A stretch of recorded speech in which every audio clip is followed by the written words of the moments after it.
Hi, it's Kris Benson. I'm the Chief Investment Officer for Reliant Real Estate Management. Today we're going to talk about the 3 reasons why we don't think you should invest in real estate. I want you to consider these 3 things before you make an investment in real estate. 1, the time it's going to take to manage the investment. 2, the illiquidity that goes along with owning real estate. And then 3, the overall market risk that may come with a real estate investment. So let's go through each one individually. The first one is the time to manage. And really, I think this is a function of, do you want to be an active real estate investor or a passive? And what I mean by that is, an active real estate investor means you're going to go out, buy your own property, find a way to manage it, maybe manage it yourself or hire a third-party company. It could be a duplex, it could be a self-storage facility, it could be an office.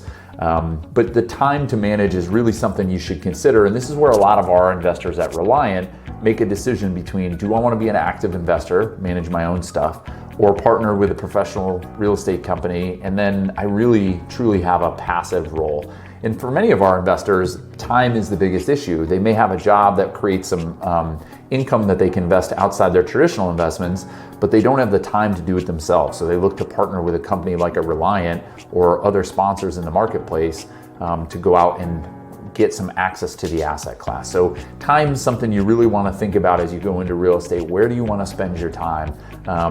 It may guide you in an active role or a passive role, or maybe none at all. The second thing that I think is critical to understand is the illiquidity that comes with real estate. This is really one of the downsides. When you buy a real asset, it's challenging to move it. It's not like a stock where we can day trade it. You know, today we can buy it and tomorrow we can sell it and get our cash back.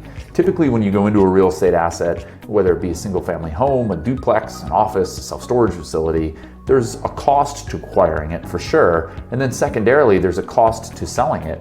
And it's not easy, and the timing on it may not be right. If the market hits a downturn, you may not be able to sell it for the original price you bought it.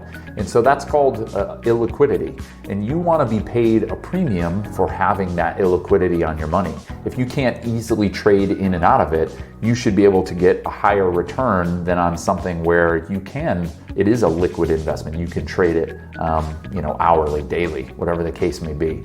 So I think that's something you got to consider as a real estate investor is, are you okay with your money being tied up for, maybe it's 3 years, maybe it's 10 years, maybe it's longer. There's a lot of investors who go out and just do a buy and hold strategy where their plan is to essentially just cash flow and hold it forever. So you got to understand if that's something that you want to do.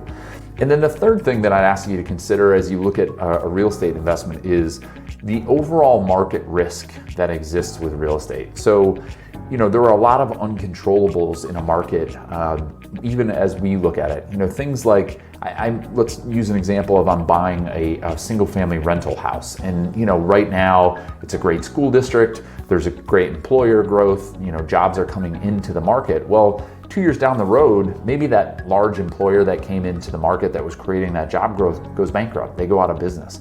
Well, all of a sudden you have this glut of people leaving the market. Vacancy rates start to creep up. The amount of rent you can charge go down. And really, you have no control over that, right? And so it's something that you want to think about at the macro level is there is a risk to every market you go in. And so as you evaluate the markets that you're potentially going to participate in, you want to think through, hey, what could cause these macro level events, and are they realistic? Are there other employers that if one leaves, we're still going to be okay? An example an investor gave me last week was about a state employer, right? So he was investing in the capital of his particular state with the hypothesis that there's a significant base of employees employed by the state, and they're probably not going to go anywhere. If the state goes bankrupt, we probably have bigger issues than, did his real estate investment do okay? So that's the third thing that I want you to think about as you think through, do I want to invest in real estate, or some of the potential downsides to investing in real estate? So let me go over them one more time. We have the time to manage these real estate investments. That's something you want to think through. The illiquidity of these investments. So are you okay having your money tied up? And then the third thing is evaluate that overall market risk that could cause some issues for your particular investment. So if you want to learn more about Reliant or our investment opportunities, you can click on the link below. Our website is www.reliantinvestments.com. Thanks so much. Have a great day.